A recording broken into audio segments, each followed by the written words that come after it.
Today we'll talk about how can you enable light mode on your WordPress app. We're going to figure out the solution or know how you can do that on your app.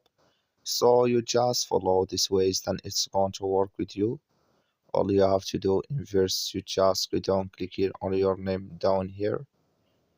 So then it's going to take you to your profile. It's going to show for you like this here. You click here on app settings. You come to next step here, then you click here on appearance. You just click on it. It's going to show for you a list like this. You click here on light. So then automatically it's going to change with you here to light mode here on your app, on your WordPress app. So that's all you have to do. You just follow these ways, then it's going to work with you.